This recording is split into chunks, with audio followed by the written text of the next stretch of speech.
إن الحمد لله نحمده ونستعينه ونستغفره ونعوذ بالله من شرور أنفسنا ومن سيئات أعمالنا.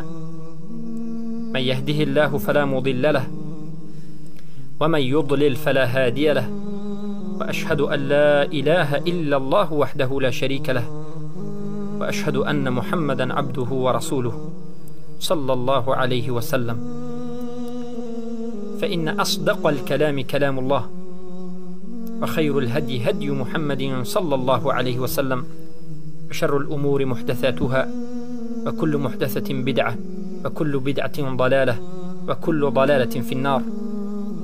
قال الله سبحانه وتعالى: أعوذ بالله من الشيطان الرجيم: يا أيها الذين آمنوا اتقوا الله حق تقاته ولا تموتن إلا وأنتم مسلمون.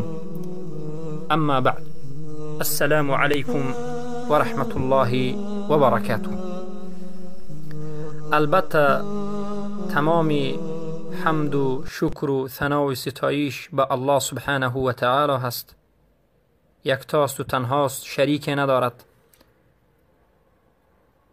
او را حمد میگوییم، به او تکیه میکنیم، توکل میکنیم و از او کمک میخواهیم و از او طلب مغفرت گناهان خود میکنیم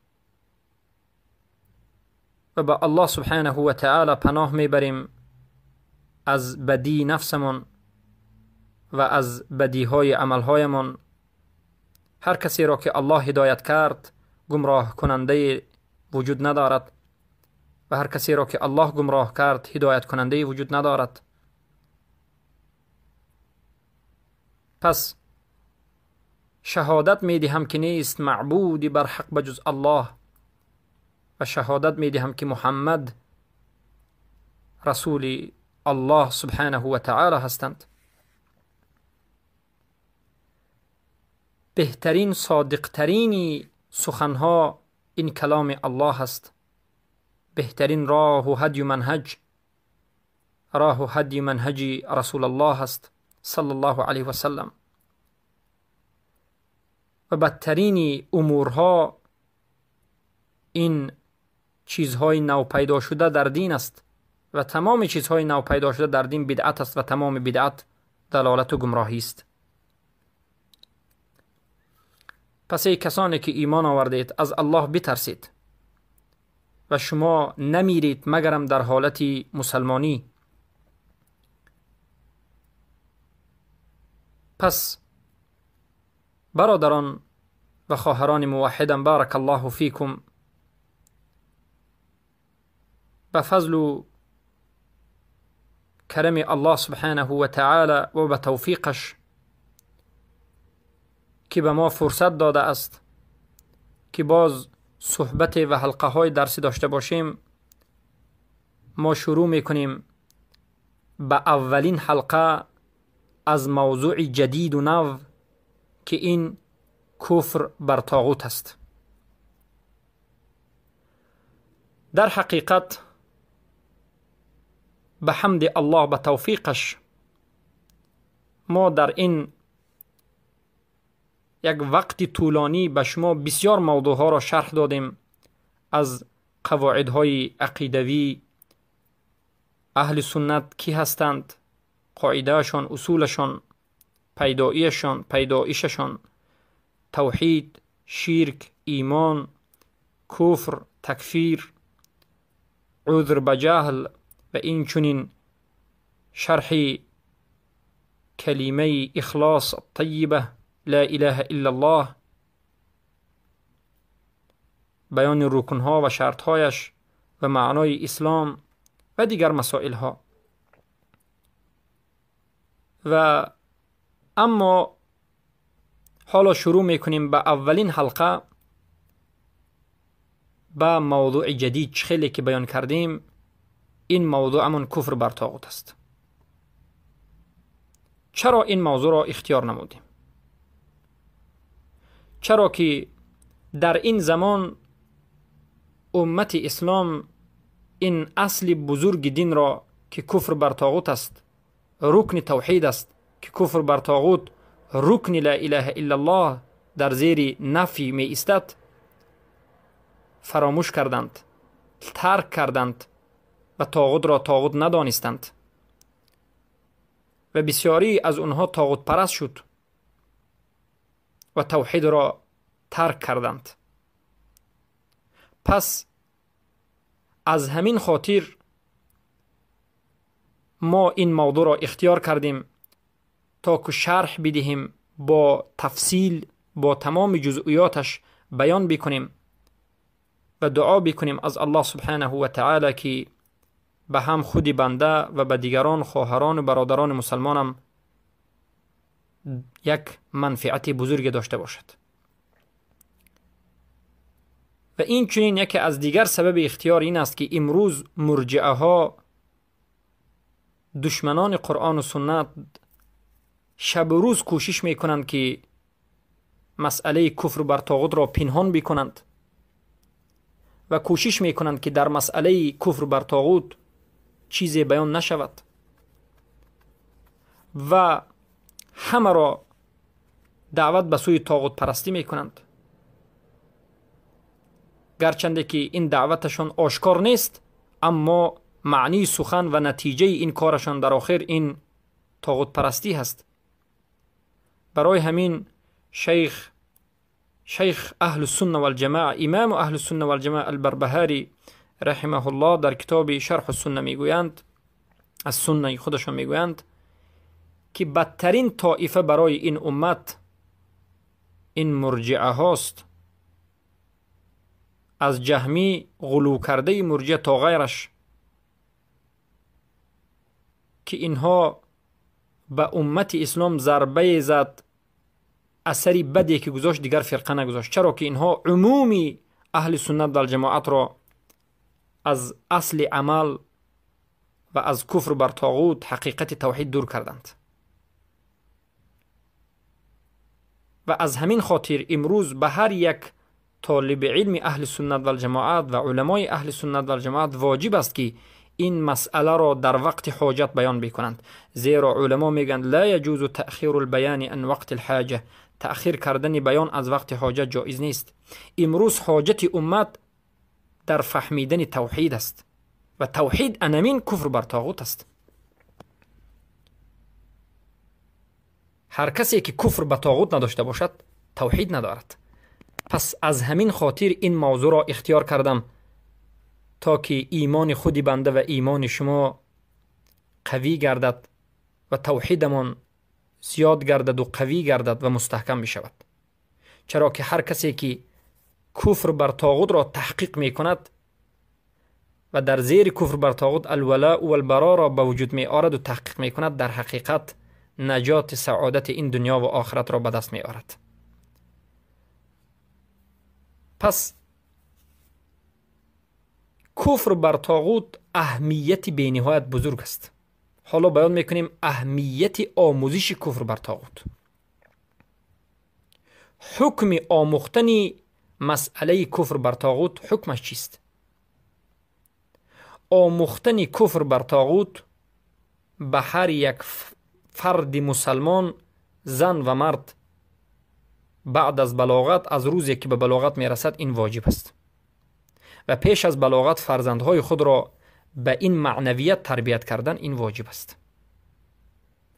شیخ محمد ابن عبدالوهاب در رساله خود که در مسئله طاغوت یک رساله نوشته اند که معنای طاغوت را، مسائل مهم طاغوت را بیان میکند، میگویند اعلم رحمك الله، بدان الله تو را رحمت بکند، ان اول ما فرض الله على ابن آدم الكفر بالطاغوت والإيمان بالله.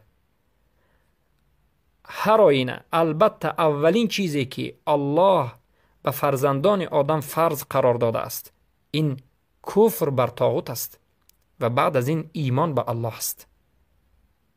و به این قول دلیل وجود دارد که میگویند و دلیل قوله تعالی، دلیل این قول الله سبحانه و تعالی است. سوره نحل آیت 36 که الله میگوید اعوذ بالله من الشیطان الرجیم ولقد بعثنا في كل امه رسولا ان اعبدوا الله واجتنبوا الطاغوت. به تحقیق در هر یک امت یا که به هر یک امت رسول را ما مبعوث کردیم، فرستادیم تا که مردم را به سوی عبادت الله دعوت بکنند، تا که مردم را به توحید و یکتاپرستی دعوت بکنند و از طاغوت اجتناب بکنند و از طاغوت اجتنابشان بکنند. مقصد از نازل شوی رسولان را الله در این سوره نحل آیه 36 بیان میکند.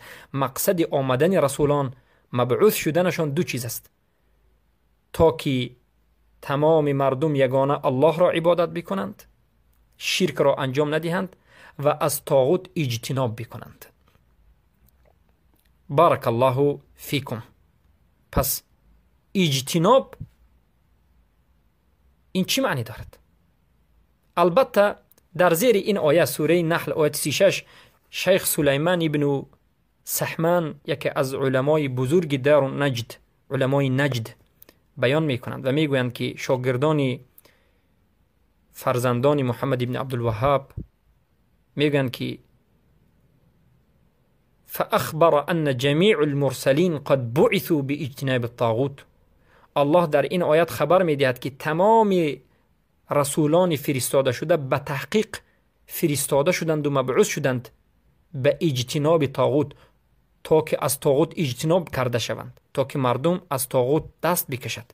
فمن لم یجتنبه، پس هر کسی که از طاغوت اجتناب نمی کند، فهو مخالف لجمیع المرسلین، پس همون انسان مخالف به تمامی پیامبران است. یعنی هر کسی که کفر بر طاغوت ندارد، اجتناب از طاغوت نمی کند، نه فقط به محمد صلی الله علیه وسلم بلکه به تمام رسولان الله فرستاده مخالف برآمده است. و الله در آیت دیگر، سوره زمر آیت 17 میگوید: والذین اجتنبوا الطاغوت ان یعبدوها و انابوا الی الله لهم البشرى. آنانی که اجتناب از طاغوت کردند، یعنی آنانی که اجتناب از عبادت کردن طاغوت کردند، و انابوا الی الله، و به سوی الله بازگشتند، روی آوردند، لهم البشرى، برای آنها بشارت است. پس این آیت و آیت‌های دیگر و حجت‌های دیگری دلالت می‌کند به واجب بودن اجتناب کردن از طاغوت. اما مراد از کلمه اجتناب این چیست؟ شیخ سلیمان ابن سحمان، علامه و حافظ اهل سنت و الجماعت، امام اهل سنت و الجماعت، این چنین میگویند که هو بغضه و عداوته بالقلب. مراد از کلمه اجتنابی که در سوره نحل آمده است و در سوره زمر آمده است، این است که بد دیدن، بغض داشتن نسبت طاغوت. اجتنابی که الله گفته است فاجتنبوا الطاغوت، این معناش این است که طاغوت را نسبت طاغوت بغض داشته باشید. و عداوته بالقلب، و دوم به قلب عداوت و دشمنی داشته باشید. سوم و سبه و تقبیحه باللسان، و دشنام دادن طاغوت و به زبان بد گفتن و ناسزا گفتن نسبت طاغوت باید انسان داشته باشد. اجتناب نمین است. و ازالته بالید عند القدره، و در حالت قدرتمند و توانمندی به دست طاغوت را نابود کرده باید شود. و مفارقته، و حتما باید از طاغوت جدا شود. انسان باید از طاغوت دور بشود. و در دوام شیخ سلیمان ابن سحمان میگن فمن ادعا اجتناب الطاغوت ولم يفعل ذلك فما صدق. هر کسی که دعوای اجتناب طاغوت را دارد، هر کسی که میگوید که من از طاغوت اجتناب میکنم، خودداری میکنم، کفر بر طاغوت دارم، اما این 5 چیزهای ذکر شده را انجام نمیدهد، یعنی بغض نسبت طاغوت ندارد، عداوت قلبی نسبت طاغوت ندارد، نسبت طاغوت دشنام ندارد، به زبانش بدگویی نسبت طاغوت ندارد، و در حالت قدرتمندیش طاغوت را نابود نمیکند و از طاغوت جدا نمیشود، این دروغ میگوید و اجتناب از طاغوت ندارد. بارک الله فیکم. پس این همه سخنها دلالت میکند که آموزشی کفر بر طاغوت و اجتناب کردن از طاغوت به هر یک من و شما ضرور است. بارک الله فیکم. چرا که این به هر یک من و شما فرض است. امروز خواهران و برادران ما در مسائل هایی که اصلا حتی پرسیدنش مستحب هم نیست مشغولند. در مسائل ماه ستاره مشغولند. در تمام مسئله های کوچکترین و جزئیات ترین اختلاف داخل شده اند، اما از اصل دین خود، از بزرگترین رکن توحید بیخبرند. الله چی میگوید؟ الله میگوید که لا اکراه فی الدین قد تبین الرشد من الغی.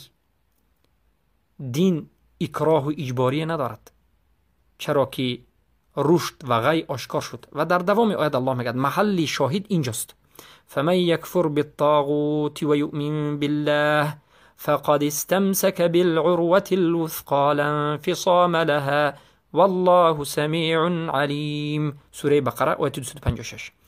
هر کسی که به کفر، البته هر کسی که به طاغوت کفر ورزد و بعد از این ایمان به الله آرد، به تحقیق چنگ زده است به عروة الوثقی و هیچ جداگی دیگر ندارد و الله شنوای بیناست. عروة الوثقی چیست؟ عروة الوثقی خیلی که علما و مفسرین از صحابه روایت میکنند این طریق المستقیم است که کجی ندارد. این راه رسول الله است و منهج قرآن و سنت است. عروة الوثقی این کلمه لا اله الا الله است. هر کسی که کفر بر طاغوت کرده است در حقیقت کلمه طاغوت، کلمه البته لا اله الا الله را بجا آورده است. پس هر کسی که چنگ زننده بر لا اله الا الله هست، عروة الوثقی هست، همون انسان کسی است که کفر بر طاغوت آورده است، کفر بر طاغوت را بجا آورده است و کفر بر طاغوت دارد و کفر بر طاغوت را پیش از ایمان به الله به وجود آورده است. همان وقت ایمان به الله قبول می شود که پیش از وی کفر بر طاغوت به وجود آورده شود. برای همین سخن شیخ الاسلام محمد ابن عبدالوهاب را گفتیم اولین فرضی که الله به من و شما بندگانش کرده است این کفر بر طاغوت است.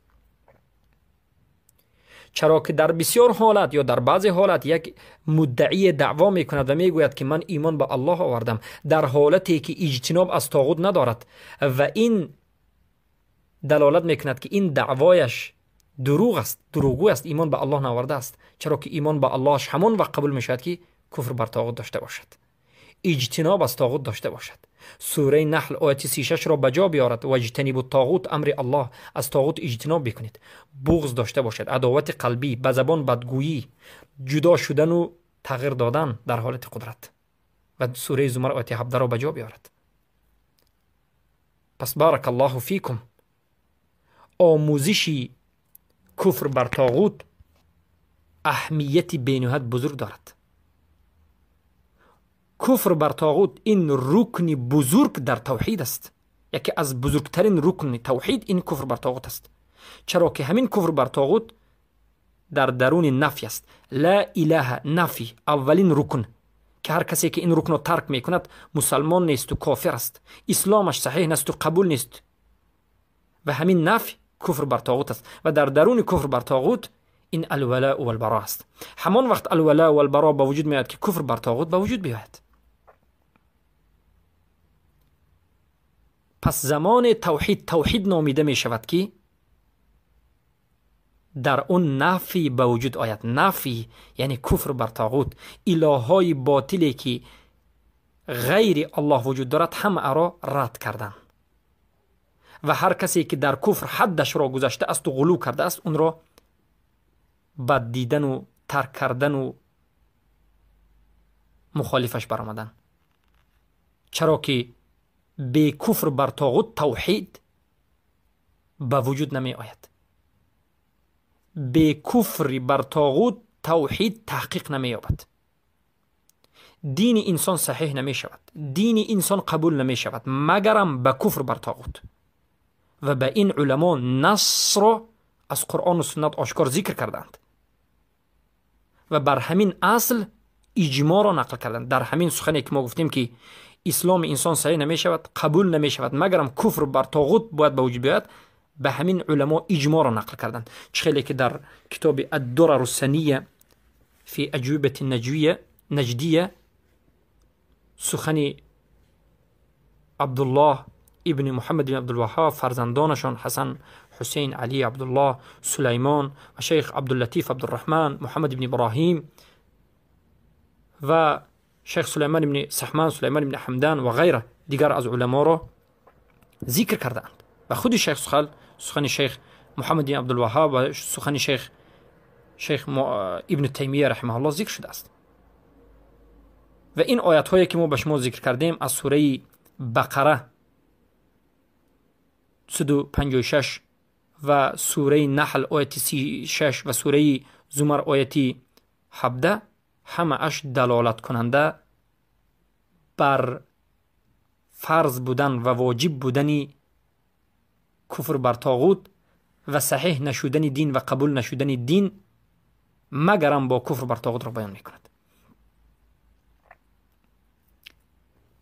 حقیقت ملت ابراهیم همین کفر بر طاغوت است. حقیقت ملت ابراهیم قائم بنیاد شده بر کفر بر طاغوت است. ملت ابراهیم همون ملت است که الله من و شما را امر کرد فتبع ملت ابراهیم حنیفه. به ملت ابراهیمی که حنیف است و دور از شرک است و در حق است پیرو بشوید. پس هر کسی که خود را در ملت ابراهیم علیه السلام میداند باید کفر بر طاغوت داشته باشد و الا ادعایش دروغ است. الله سبحانه و تعالی راه یگانه را به اهل ایمان بیان کرده است و گفته است کفر بر طاغوت بورزید و ایمان به الله. و هر کسی که کفر بر طاغوت را ترک بکند، از کفر بر طاغوت روی گرداند، اجتناب از طاغوت نکند، این یک انسان است که از اسلام دور است و کافر است و سفیه و بیعقل است. چرا که کفر بر طاغوت یکی از اصلهای اصول دین است، یا که حتی علما میگن اصلی اصول. خیلی که قاضی های بزرگ رفتن قاضی القضات، از همه قاضی بزرگترین قاضی القضات و از همه اصلی بزرگ دین این اصل الاصول کفر بر طاغوت است. بزرگترین رکن در اسلام همین کفر بر طاغوت است. چرا که تمام رسولانی که الله فرستاده است دعوتشان همین اجتناب کردن از طاغوت و کفر ورزیدن بر طاغوت بود. و کفر ورزیدن بر طاغوت این خودش اثبات کردن الله است وحده لا شریک له. در تمام حالت، در تمام زمان و مکان یگانه دانستن الله و یگانه عبادت کردن الله. همان وقت درست است، صحیح است که کفر بر طاغوت به وجود آید. ایمان انسان صحیح نیست، ایمان انسان صحیح نمی شود، ایمان انسان قبول نمی شود، عمل انسان قبول نمی شود مگرم به کفر بر طاغوت. کفر بر طاغوت نبود، ایمان هم نیست، قبول عمل هم قبول نیست. اولین واجبیت، اولین فرضیت کفر بر طاغوت است. کفر بر طاغوت این یک غایت است که به خاطرش تمام خلقها خلق شد. چرا که وقتی که ما کفر بر طاغوت را به جا می آوریم، بعد از این یگانه الله را می پرستیم و موحد می شویم. الله ما را امر کرد که یگانه من را بپرستید، پس کفر بر طاغوت باید به وجود آید تا که یگانه الله را بپرستیم. تمام رسول ها فرستاده شدند، تمام کتاب ها نازل شد، تمام مردم و خلائق به همین فطرت به دنیا آمد. این به کدام فطرت؟ کفر بر طاغوت. به خاطر کفر بر طاغوت رسولان فرستاده شدند، کتاب ها نازل شد و به همین کفر بر طاغوت الولاء والبراء به وجود می آید و صحیح می شود.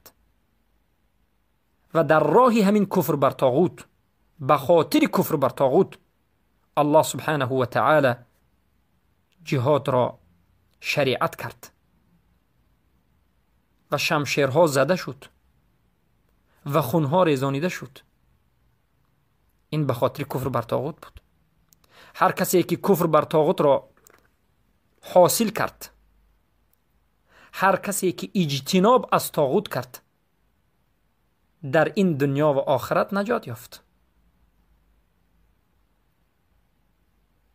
همان وقت خون انسان امین میماند، همان وقت خون انسان، مال انسان امین می شود که کفر بر طاغوت داشته باشد. نه فقط کفر بر طاغوت، البته این عموم است. اگر کمی مفصل تر بگیم، کفر ورزیدن به همه آن معبودهایی که بجز الله پرستیده می شود، چیزی نباشد، از کدام نوعی نباشد. پس همین کفر بر طاغوت است.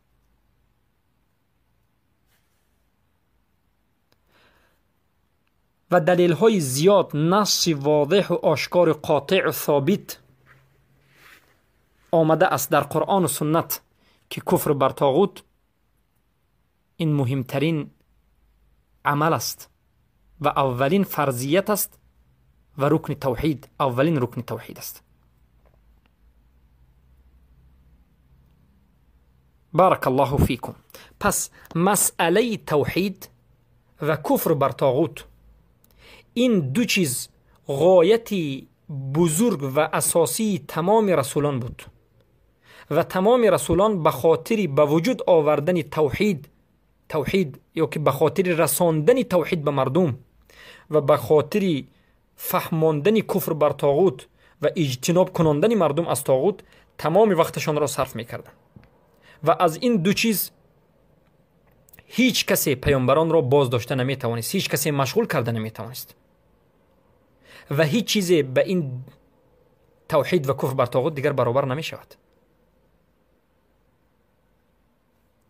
بارک الله فیکم. و تمام این حرکتی که رسول الله کرده اند، تمام این کوششی که کرده اند، تمام جنگ‌هایی که کرده اند، جهادهایی که کرده اند، به خاطر به وجود آوردن توحید و کفر بر طاغوت بود. بارک الله فیکم. پس باید هر یک کسی که خود را مسلمان میگوید توحید را تحقیق بکند و کفر بر طاغوت بورزد. پس ای مسلمان،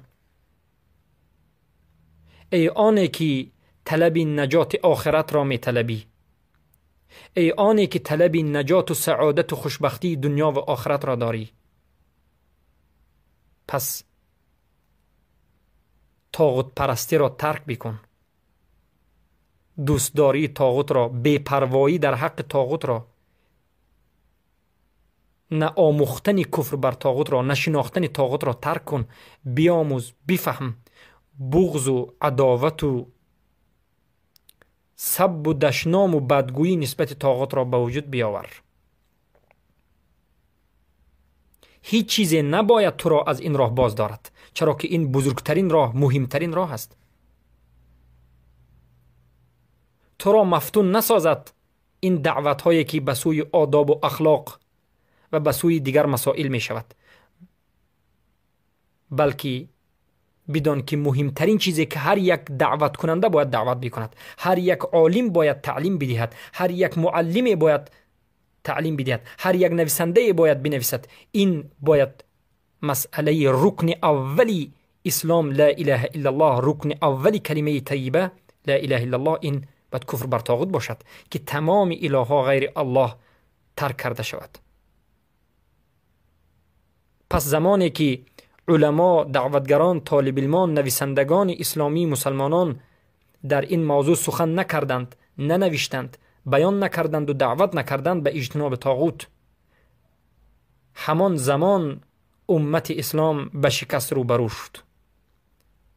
و تا زمانی که ما در همین حال هستیم، ما خاریم و شکستیم و همیشه سرخمیم. همان وقت ما زنده میگردیم، قوی میگردیم که عملهای صحابه کرده را به وجود آریم. لا يصلح آخر هذه الامه الا بما صلح اولها. آخر این امت اصلاح نمی شود مگرم به همان چیزی که اول این امت اصلاح شد. اول این امت به توحید، به تحقیق توحید و به عمل به تحقیق و کفر بر طاغوت اصلاح شد.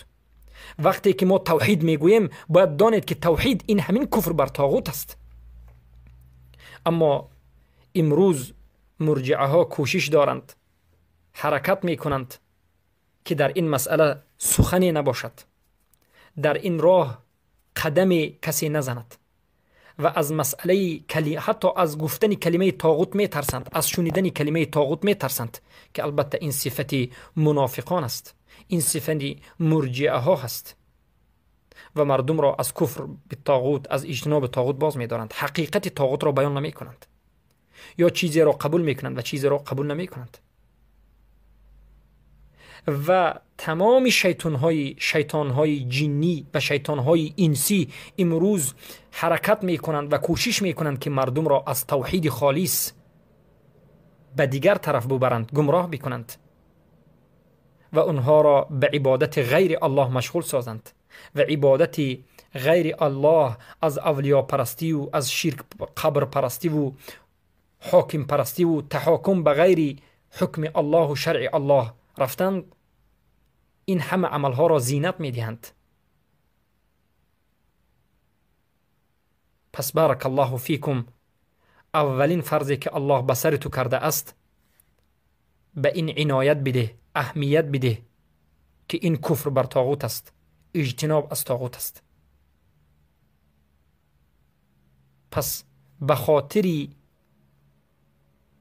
تحقیق غایت از خلق که الله سبحانه و تعالی اساسی چیز را از من و شما طلب کرده است که یگانه خودش را باید بپرستیم و دیگر معبودان باطل را ترک بکنیم، باید به همین عمل چنگ بزنیم و به همین غایت حرکت بکنیم. پس بارک الله فیکم، با این سخنی مختصر به شما من دو موضوع را بیان کردم. موضوع اول این چرا ما کفر بر طاغوت را اختیار کردیم و حکم آموختن کفر بر طاغوت و اهمیتش چیست.